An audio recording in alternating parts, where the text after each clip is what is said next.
Hi gardening friends, we're going live today to talk about our products, to answer any questions you have about our standard garden bed range and our Wicking bed range. People are going to start jumping on, and so I might end up repeating a little bit as we go through it. Mum's just joined. Hi Mum. Mum's going to take down some notes, like if there's any questions, and I need to follow up with you.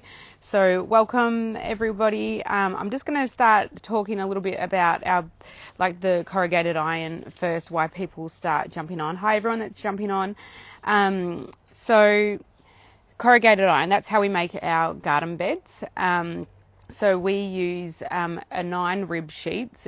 We call them 9 ribs because you count how many ribs are up the garden bed, which is 68 centimetres high. And so it's 80-year-old sheets of iron. Which means it kind of falls into that category where old shearing sheds and farm sheds and like properties would have a lot of this iron on it. It's a soft metal that Dad can roll through the roller to form it into a garden bed. So if you're counting more than 9 ribs, you can get rib sheets that are 10, 11 sheets. They're often they're too new, so we can only use sheets that are 68 centimetres wide, which is your 9 ribs, and that falls into that nice soft metal that you'll find at the shearing shed. So they're really durable, but they are soft enough that Dad can roll them into a shed, into a sheet. So Dad is in Hungary with Mum. Mum's on taking notes for me today, and so the workshop's in Hungary. He's got Katie and Kerry helping him out, making garden beds and the Wicking garden bed. So we actually have 2 workshops. We've got our main one where the garden beds are rolled and formed into the different shapes and sizes. And then there's a Wicking bed shed in Hungary as well, where we then take them over the standard garden bed and then transform that into a Wicking bed. So today I'm going to talk about both the standard range and the Wicking range. We do source all our corrugated iron basically from local farms. Either they're already stacked because the shed was pulled down, or Dad will take out a team. They call it the A team, because it's just people from the Hungary community. Jason, Kerry goes out, Tom, Terry, whoever's available go out and help pull down sheds as well. So lots of people have been reaching out to say they got a falling down shearing shed or whatnot, so we can come and help pull down the shed. So and I love that, and I think I'm so passionate about our product because it is reclaimed corrugated iron. We don't use new products to make the garden bed, and I love that it's got history. I've got goosebumps actually saying that. It's got history and it's got a story, and it's we're giving it a second life instead of being put into landfill. I've got goosebumps everywhere actually. We will only use the reclaimed corrugated iron to make our garden beds. So we deliver to towns, to your homes. So basically we go as high as Dubbo, as far as Griffith, as low as Collyamberley, Wagga and the ACT, and as east as Orange, Bathurst. So all the towns in between. If people live outside of that range, they travel to either collect from the workshop, meet Mum and Dad at a meeting point where they're out doing a load. But otherwise we deliver to your home and it comes assembled. So all you then need to do is basically fill it and get growing. So the biggest difference, and please, this is a Q&A, so I'm just going to talk until questions come through. So if you've got questions, put them in the chat. I'm here to answer questions today, but I'm just going to talk through all the questions I think people should know or would tend to ask, but please, I'd love it to be interactive as well. So the main difference between a standard garden bed and a Wicking bed is your standard garden bed, like this one, has no bottom. It's like your traditional raised garden bed. You water with a hose, or you set up an irrigation system or a dripping system or something like that. It relies on a human to keep that soil moisture happening. So you need to go out and water every day, or have your irrigation system set up, and it has no bottom. So the water will run obviously through, down and out to the earth. With a wicking bed, it's a self-watering garden bed, so it's got a built-in water reservoir. So it has a bottom, it has a base. So basically, the garden bed waters itself. The water, so let's pretend this is a wicking bed.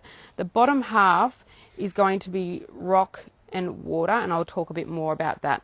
Rock and water, you have a geofabric on top of that rock, and that's your water reservoir. And so basically, the water just naturally rises from the reservoir. It's called a capillary action, and it just rises up into the soil, and so you have your top half of soil. So that's a wicking bed. So basically you have a downpipe, and I'll show you my mini one in a minute so you can see what that is. So you basically just topping up as needed down the downpipe rather than traditionally watering with a hose.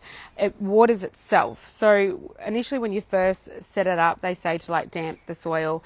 If you're putting new seedlings in or seeds, give it 1 or 2 weeks to get those plants established. And then the wicking bed basically takes over. So for example, I've got a wicking bed in my front yard. I rarely need to top it up. During winter, I don't top it up at all. It catches all the rain, and you can't overwater it. So what happens is on the outside of the bed, you have an overflow pipe, and so that way that the water never goes up into the growth zone, which is your soil. It remains within the water reservoir. And so during summer they say like check on it like once a week. My one in the front yard, I still only topped it up maybe 3 times this summer. It is in a bit more of a shadier spot, so depends where it's located. Just check on it. So the benefits of the wicking bed is for people that have busy lifestyles that just can't water every day, or they don't want to water every day. A lot of schools get them because there's a lot of school periods, so they just the garden bed just looks after itself for the couple of weeks, during the school holidays. Farms, because they don't have a lot of access to water, they do save up to like 75 to 80% of water, because it's not just running out into the earth, it's in there, and it basically just rises and uses up that water as it needs. So they're the difference. So look, when a customer reaches out and they're not sure which one to get, it comes down to like your lifestyle. And some people love getting out in the garden and watering every day. Like I have 6 standard garden beds in my front yard, and I actually do enjoy watering, but it does come a bit of a hassle when I go on holidays, or I'm away, because I don't have an irrigation system, and I rely on my neighbour, and I have a sprinkler system, which isn't great because it shoots the leaves where you're meant to actually get the soil, and it doesn't go deep down into the soil. So yeah, for me, I do love watering the standing garden beds, but there's sometimes I wish I had wicking beds. If I didn't have my neighbour across the road, then I'd be in all sorts of trouble. So look, they either or, whatever's going to suit your lifestyle. So they're the 2 different types. And when you set them up, it's a different process again. And hi everyone jumping in. It's a Q&A, and I'm just talking through our standard range and our wicking bed range. But please, ask questions. I'm here to do like a Q&A, not just talk at you. But I'm going to talk, because until questions come in, I'm not going to stand here mute. So with our standard garden bed, they come in either a half height. We can cut the sheet in half, so 34 centimetres high, or you've got your full height. And we've got circles and ovals in different sizes. So, for example, half height circle, full height circle. And they come in different diameters, the circles as well. So yeah, our biggest one we go to is a 2.4 in length. We do some custom sizes, rarely do, and because it has to fit on the truck when Dad's delivering it to people's homes. If you're getting custom sizes, we've had like 3-meter garden beds and stuff we've made, and we've had to deliver in pieces. So ideally, we've got a product that fits your needs. So this is the full height. This is a 1.8 metre, and we also have a 1.8 in a wicking as well. Our next size up is a 2 metre oval, and that the 2 metre oval wicking is the biggest we go. So they're all handmade by Dad, the wicking beds, and they've got to reach in there to make that waterproof reservoir. So like getting too big, it becomes floppy and it just doesn't have that quality. So we're the 2 meter wicking is as big as we go. So when you're filling a standard garden bed, it's different to a wicking bed. So, and I'm not going to pronounce this right. It's a German name. I think it's called Hugelkultur or something. It basically means you're filling the bottom half of the bed with logs, branches, leaves, organic matter down the bottom, because you only need 30 to 40 centimeters of soil up the top. So basically you're pre-filling your garden bed, and you pack it down tight, and like fill in all the nooks, because you'll get a bit of a rude shock to see that the soil will find its way in and drop. The only thing good about that is when you replenish your garden bed, you're putting more soil and compost and things in it anyway, so it might be good that it naturally drops a bit that way. So yeah, and then you set up an irrigation system, or start watering with a hose. So that's the standard garden bed. So for this 1.8 full height, they're 220, for example, where a wicking bed, because it takes a week to make a wicking bed, and I'll go into that a little bit, they're 460. So they're nearly double the price, just because it's so many man hours involved for Dad and the team to make them. And so the next level up, the biggest one we do is a 2 meter wicking, and they're 520, and in the standard range they're 250. So yeah, you're looking at about double. So we do also have a half height wicking range, but they're more for shallow rooted veggies, because if you've got 34 centimeters garden bed, you got the bottom half 15 centimeters of rock, your reservoir, and then your 15 centimeters of soil. So you really don't have a lot of growing space. So it's like good for if you're doing like strawberries or shallow rooted veggies. And I do have one set up in my potting shed, because I'm going to try and learn to make cuttings, and I thought like that's a good place to put them in there and get established, and then I'll move them into the garden. So we do have a half height wicking range, but yeah, look, the most popular is like the 2 meter and the 1.8 wickings. So setting up a wicking bed. So this is the biggest thing, is so because it's got that built-in reservoir. So Dad makes that. They use a food grade tarp for the base, and then Dad has a polyurethane spraying machine to create a seal, so that the tarp and the corrugated, it all gets sealed together, and it becomes a permanent water reservoir. And it's all food grade, water grade, and all those things. People do make wicking beds themselves. We have had customers before we started making wicking beds, get pond liners and those things. It is a bit fiddly, because you're going to have to put holes in the bed to have the overflow pipe. But look, this is a way, a lot of our customers are saying, I had plans to make a wicking bed. So yeah, let us do it for you. That's the idea of it. And a lot of people make them out of IBC tanks and stuff like that. So wicking beds have becoming more and more popular as people are learning about them. So with our Henley's Rustics ones, we recommend the bottom half of the bed to be filled with a rock. So it's a bit of a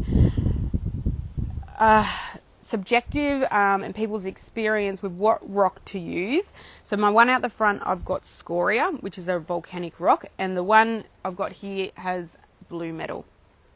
So I'll show you, because I've got my little tray of goodies to show you. I feel today's like, I feel like it's such an important one, because it's like I'm representing our products, and I feel so passionate about it. So I feel like I'm very formal today. Someone said, love the sound of the wicking beds. The typical lead time for those. So they take about a week to make. So it depends what town you are. It would then be when we can deliver it to you, probably more so. So if you're in Canberra, for example, we get there every 2 months. Some people have travelled to Hungary because they want to get going sooner. So yeah, all our loads are basically every 2 months. Griffith load, like the Riverina out that way, is every month. So yeah, it's about a week's process, because you've got to make the bed, you've got to do the tarp, and everything's got to set. The kit's got to be made, and I'll explain the kit that you get as well. So yeah, depending where you live to when we can get you, but about a week it takes us to make it. I'm going to show you the rock. Okay, so this is scoria. So this is probably the most popular rock, scoria. So we say to use 7 to 10 mils. You can go a little bit bigger, even up to 20. Some people use 15, 20. As you get bigger, the wicking process, the natural wicking process, the effectiveness of it slows, lessens the effectiveness of it. Or what we say is what is really available for everyone is the blue metal. A lot of our customers, I'm in Forbes, rural town. I can get access to both. A lot of towns can only get access to blue metal. They say, I was talking to even Shannon last night from a country mum, and she said that she experienced her pH level of the soil rising, making the soil too alkaline. So that's just something to be aware of.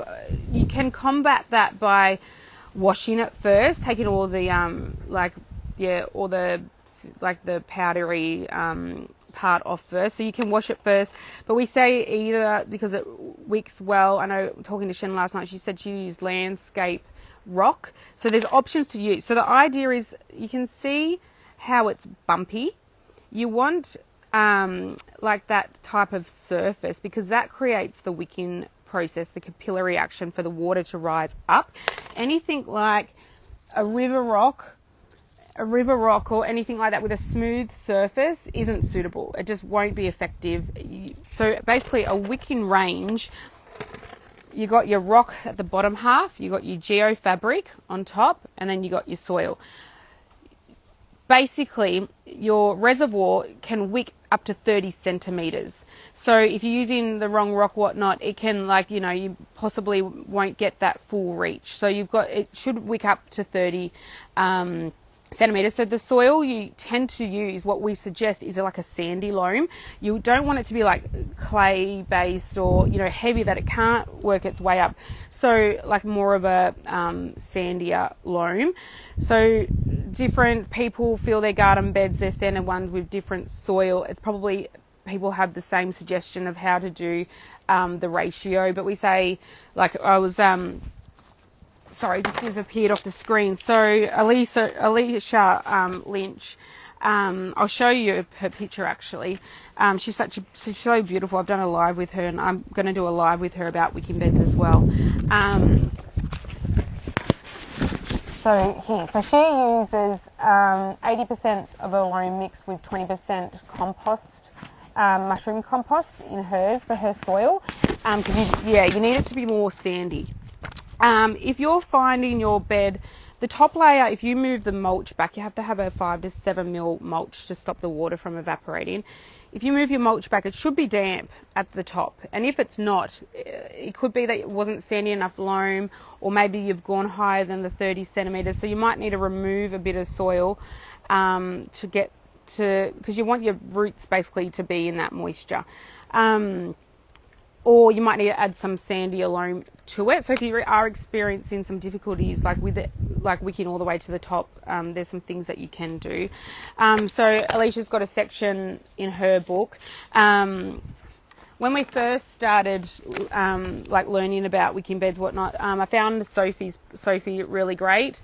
Alicia made her own, and so did Sophie. So if you're wanting to set up your own, there's lots of YouTube and lots of great guides out there. But obviously, Henley's Rustics, we provide it for you. And it's 36 degrees and it's just starting to rain. But I'm going to push through.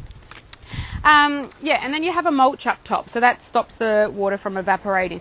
So the good thing about it is that not having to rely on watering with a hose, your soil doesn't go in and out of dry to wet. If you forgot to water for a day in summer, your soil's going to dry out. It's going to affect the roots. So basically, the wicking bed remains damp, not soggy, but damp, that moisture at all times. So that's the real benefit of it for the people that just can't water, and obviously it saves a lot of water as well. I haven't had any questions come through yet, so hopefully I'm covering things, but this is a Q&A, so if you've got questions, please let me know. So I think that's the main two options. So we deliver it to your home, we give you a kit. So basically I'm going to see if I can take you into the potting shed, and I could lose reception, so hang in there. So I'm going to take you in. I'm so excited. So this is from Prestige Cubbies and Coops. Rick and Jess made this for me, and so my idea is to be like in semi-retirement. I've got it all set up. I'm going to do clip-ins, but I want to show you the wicking bed. So I'm going to just try and put you down. Okay, hopefully I don't lose reception. So this is your down pipe. So when you set it up, you put your down pipe at the bottom of the bed first. Someone has forgot to put the down pipe first, and I won't use their name because I don't want to shame them. There's no shame. You get busy when you're preparing them. Put your down pipe first, and then put your rock halfway up the bed. So if you've got a full height, you're doing it up to the overflow pipe. That's halfway up your bed. So that's your rock. And then you have a geo fabric that lays on top of the rock, and then you put your soil and then your mulch on top. And so all you're doing then is watering with your hose down the down pipe until it starts drizzling out that overflow pipe. You know it's full, and then you can just check down there as it the bed uses up the water. You just top it up again. So yeah, you can just check down there to check the water level. So the caps are there to stop the bugs, and if you've got kids like me, so no toys go down in there. And then they say initially water it in, so that way, and then the wicking bed will take it over. If you're doing like your new crops for the season, water them in to establish them first. It's like heavy rain, not heavy, but it's like big rain. So yes, does that make sense? Please let me know if that is all making sense or it's not. So yeah, wicking beds are becoming more and more popular. We probably nearly sell up to 50% of wicking beds these days. I'm going to stand in the potting shed if you can hear me okay, because it's raining. So what have I had 3 pages of questions just in case no one was asking questions. Yeah, so what it comes with the kit, basically the built-in reservoir, comes with all your piping and the geofabric, so all you need to do is get your rock, your soil and your mulch, and I provide you with a setup guide. So Dad's worked out the volumes of how much rock you'll need per bed for what size it is, so I provide you all of that.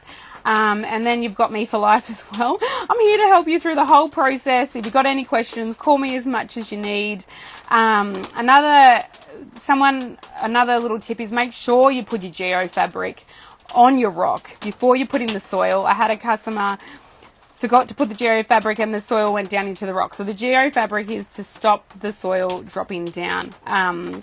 So it's all very simple, but when you're all busy and you're setting them up, these things can happen. So just with the wicking bed, make sure it's on a level ground. So obviously the water reservoir, you don't want it to be on an angle and the water's rushing down to one side. So they say just put it on a flat surface. You can put it on to any surface. It doesn't really matter. A lot of people will put them on like the rocks, like what I have. And the one out the front I've got on concrete. You can put them on grass as well. So yeah, just the biggest difference is, I won't go too much into soil health and stuff like that. With your standard beds, lots of people use a different combination. Just with your wicking bed, make sure it's more of a sandier loam. Like I went out to where I got the soil for this garden bed. They had a loam mix and they had a veggie mix. And so I asked for 50-50. So they had a 50-50 option. But some people say quarter sand loam, quarter quality compost, and then a third organic matter, like your worm castings. The only thing is about a wicking bed is that you're not going to get worms naturally coming up. Like a standard one, they'll come up and find their way into the bed. A wicking bed, you could put a little worm farm. I know Mum's got one, or that Wormly. I've seen Keith talk about that a lot. Yeah, so you need to add either worm castings or get the worm, a little worm farm or something like that. I've added worm castings into mine. Okay, let's talk about veggies that you can't grow in them. I had a couple of customers actually said they were going to do a mini fruit tree. You have to remember that it's 30 centimeters of growing space. So anything with big roots, it's not suitable. So like for mini fruit trees and stuff like that, the roots need to work their way out down into the soil, whatnot. So I've talked those people into getting a standard one instead, because otherwise it's going to probably mess up your geofabric and just not have the growth space. Succulents, like anything that doesn't want consistent damp water, even like some things like garlic. And I'm not a garlic guru, but like I think you need a couple of weeks where you shouldn't be watering garlic at the end of its growth. So just depending, like most veggies love consistent moisture, but there's just a couple that probably don't. Some herbs don't, like rosemary, thyme, sage. So there's a couple of little things that are not suitable for a wicking bed compared to the standard beds. The only thing I notice as well, between the wicking bed and the standard bed, my standard beds seem to drop a lot because I've got logs down the bottom of mine. So as that they're like breaking up and things like that, where a wicking bed, because the rock's compact and hard anyway, it doesn't drop a lot. So thunder. You shouldn't have to, but you may have to remove a bit of soil when you're replenishing if you're finding like you're getting over that 30 centimeters. It just doesn't drop as much, which is also got its benefits, but yeah, when you're replenishing, something to think about. No questions. This is a Q&A and no questions have come through. Please ask questions. I'm going to put this as a replay, and people are asking about prices and sizes. So our small circles, oh my gosh, the small circles, they start at $80 and they go up to, our biggest one is a 1.2 diameter circle, and they're $200 for the standard range. Where our ovals, we've got half heights that are really popular as well. I have half heights in my front yard. They start at $150 for a 1.7 centimeter, a 1.7 meter in length, and my ones in my front yard are a 2.2 by 90, 34 centimeters high, and they're $200. Your standard garden beds in the full height start at 1.8 meters in length, and they're $220. Our 2 meter is $250, and our biggest one we do is 2.4, which is $320. Yeah, so, and then the wicking bed range in the circles, for an 80 diameter circle, it's $300. Then we've got a 90 diameter circle, $330. And then our biggest circle we do is a 1 meter diameter circle, and they're $360. And then our most popular wicking beds are the 1.8 and the 2 meter. So like I said earlier, the 1.8 is $460, and it comes with all the kit and everything. And the 2 meter is $520. And then so delivery costs, most of our big standard ovals are $30, and some of the smaller sizes are $20 or $15. And then a wicking bed, because we can't stack garden beds in each other for a wicking bed, so the price is $40 for a wicking bed. Like with our standard, we can stack them inside and whatnot, but with a wicking bed, it just takes more space on the truck.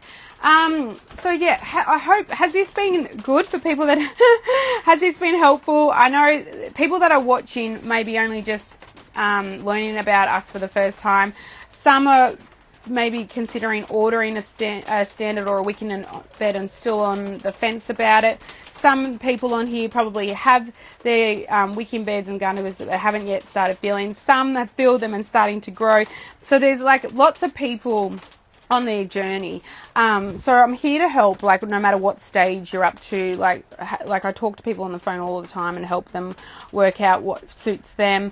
And I'm going to do some follow-up chats. I was speaking to Shannon last night, a country mum, and she said she has wicking beds, and I'm going to get on to her and talk about how to optimize your wicking beds, like things about how often you fertilize. Because there's like, you know, with fertilizing even, because the bed keeps everything you put in there stays in there. Like if you're fertilizing a standard bed, it's just going to go through the soil and out the bottom to the earth. So you can fertilize less often and things like that.